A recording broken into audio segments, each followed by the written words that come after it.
બને ત્યાં સુધી ઋતમ વદિષ્યામિ સત્યમ વદિષ્યામિ આ વ્રત બને ત્યાં સુધી. આપણે કઈ ગાંધીજી નથી, આપણે હરિશ્ચંદ્ર નથી, પણ જ્યાં સુધી કરી શકાય એ સત્ય વ્રત એ પહેલી તક છે યુવાની.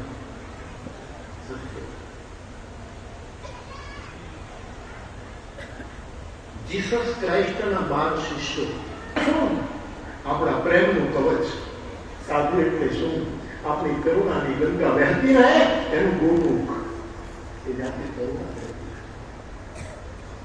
12 શિષ્યોમાંના એક શિષ્ય જેને કહ્યું સત્યના સાક્ષી રૂપે હું જતા. અને જીસસ બહુ હું શાંતિ લેવા નથી આવ્યો, સમાજની અશાંતિને તોડવા આવ્યો. આ જીસસ મારે શાંતિ નથી, મારે આરામ નથી કરવું, મારે આ જગતની પીડાઓને ઠાલવી છે. વિનય પત્રિકાના આધારે હું કોઈ દિવસ ઉગ્ર ન હોય, પણ સમાજની પીડાથી વ્યગ્ર જરૂર.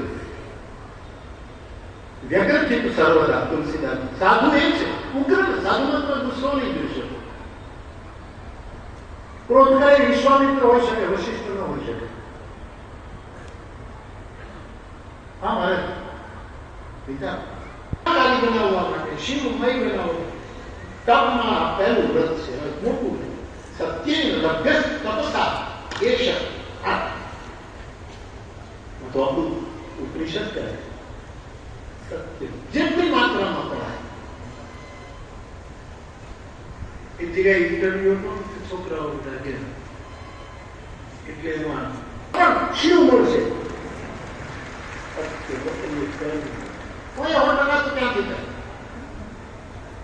મારે તમને વિનય કરવો કે જે સત્ય વિચારતો હોય, જે સત્ય બોલતો હોય અને બીજાનું સત્ય સ્વીકારતો હોય એની પડખે ઉભા રહેવું. એને પડખે ઉભા રહે. જો ભારતમાં જન્મ્યા હોઈએ, બુદ્ધ પુરુષોના દેશનું દૂધ પીવું હોય, જે સત્ય જ વિચારે છે, ખોટું વિચારી ન શકે. બોલે ત્યારે સત્ય જ બોલે. પ્રિય સત્ય સત્યમ બ્રુયા પ્રિયમ બ્રુયા સત્યમ પ્રિય હિતાની છે. સત્ય વિચારે, સત્ય બોલે અને બીજાનું સત્ય સ્વીકાર. આની પડખે જીસસ કહેવું તપ કરવાનું પહેલું સત્ય. બીજું મૌન વ્રત.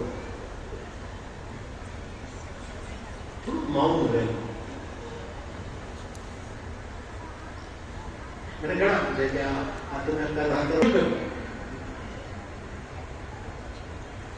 કેટલી શાંતિથી આપ બેઠા. મૌન રાખવું. હું તો બધાને એમ જ કહું છું કે અમુક ઉંમર થાય પછી જેટલા વર્ષ તમારા થાય એ જન્મ દિવસ આવે એના પહેલા જેટલા તમે 65 વર્ષમાં થયા તો 65 કલાકનું વ્રત રાખો. મૌન સંયમનું વ્રત. દહન નહીં, વિવેકપૂર્વક દમન. આપણી ઇન્દ્રિયોને હળગાવી નથી નાખવાની, એને વિવેકથી સમજાવવાની. મધ્યકાલીન સંતોએ શું કહ્યું? હે મન મૂર્ખ જન્મ કરાય. હે મન તું શું કામ કુદાકુદ કરે? એની સાથે વાતચીત કરે. ઘણી જગ્યાએ આપણા ગ્રંથોમાં ઇન્દ્રિયોનું દમન અને ઇન્દ્રિયોનું દહન. કાન કાપી ન નખાય, આંખો ખોડીને. એ વ્રત છે આપણું. આપણા જેવા સંસારી લોકોનું આ વ્રત. આપણે બીજું ક્યાં હિમાલયમાં જઈ બરફમાં ઓગળી જવાનું, પંચધૂની કાપી પરસીવે ક્યાં ઓગળી જવાનું? આપણું એ સંયમ વ્રત. અને ચોથું વ્રત મારે યુવાનોને ખાસ કહેવું છે ધૈર્ય. ધીરે ધીરે થોડાક માર્ક ઓછા થાય, નાપાસ થાય, સીધો ગોંડલના ડેમમાં પડી જાઉં, અભ્યાસ કરી નાખું. આ શું છે? ધૈર્ય રાખો. મોરાર બાપુમાંથી શીખો. 3 વખત મેટ્રિકમાં નાપાસો, બાપુ હજી બેઠો છે. જો ધૈર્ય પૂર્વક 3 વખત અભ્યાસ કરવો જોઈએ. અભ્યાસ કરી પાછું નીકળો, પછી બીજી વખત અભ્યાસ કરો, પાછું નીકળો.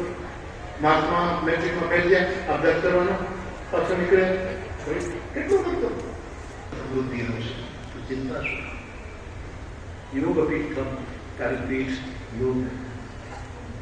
અમારી પીઠ કઈ અમે કથા કરી. અમારી પીઠ જ્ઞાન પીઠ તો છે જ નહીં. આપણા કઈ જ્ઞાન પીઠ તો નથી. આ કોઈ શંકરાચાર્ય ભગવાનની પીઠ નથી, અને ખડ પીઠે નથી, દાણા પીઠે નથી.